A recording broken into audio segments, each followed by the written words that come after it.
BJP का हर voter PM Modi से कुछ कहना चाहता है, लेकिन वो सुनने को तैयार कब होंगे?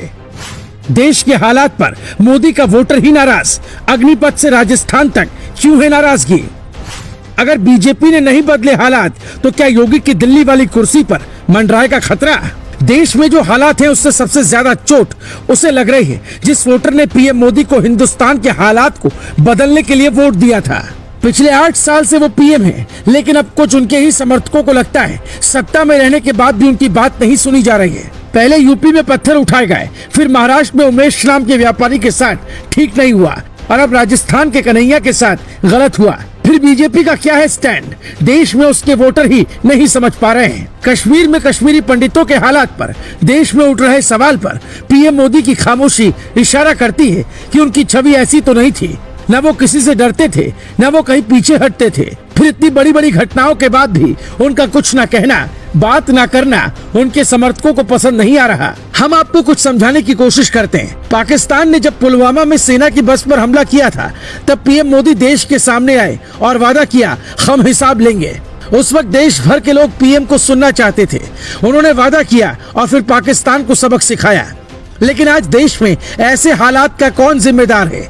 जो शांति में रहना चाहते हैं, उन्हें किससे खतरा सताने लगा है? इस पर भी लोग पीएम मोदी से सुनना चाहते हैं। ये नफरत की चिंगारी अगर नहीं बुझी, तो इस पर बीजेपी को भारी नुकसान होने वाला है। वो नुकसान योगी को होने वाला है।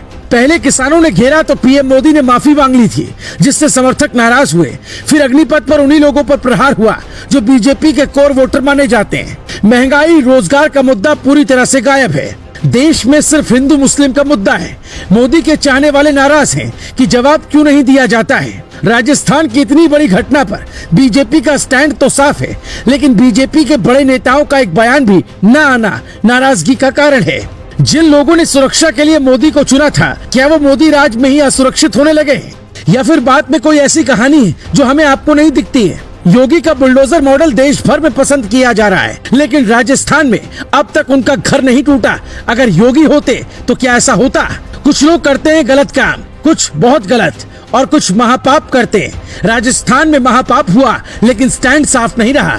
कोई भी ऐसा कानून जो देश बदलने में कारगर होगा, वो पास ना होना। सीए, एनआरसी जैसे मुद्दे पर बीजेपी का शांत बैठना क्या नाराजगी की वजह है? कुछ समर्थकों को लगता है बीजेपी उनका वोट तो लेती है, लेकिन जब बात बदले की आती है, यानी वोट का कर्ज चुकाने की, तो मुकर जाती है।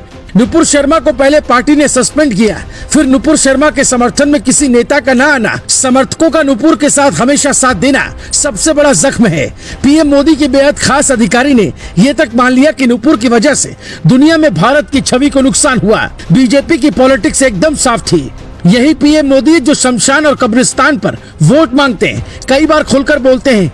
फिर इस खामोशी के पीछे की वजह क्या है? कुछ सवालों के जवाब नहीं मिलते हैं। वो वोटर जो दिन रात लड़ता है, मोदी मोदी करता है, उसके बारे में भी सोचना होगा। पीएम मोदी किसी भी बड़ी घटना पर ट्वीट करते हैं, लेकिन राजस्थान की घटना पर एक भी ट्वीट नहीं आया। अमित शाह का एक भी रिएक्शन न आना क्या समझाता है?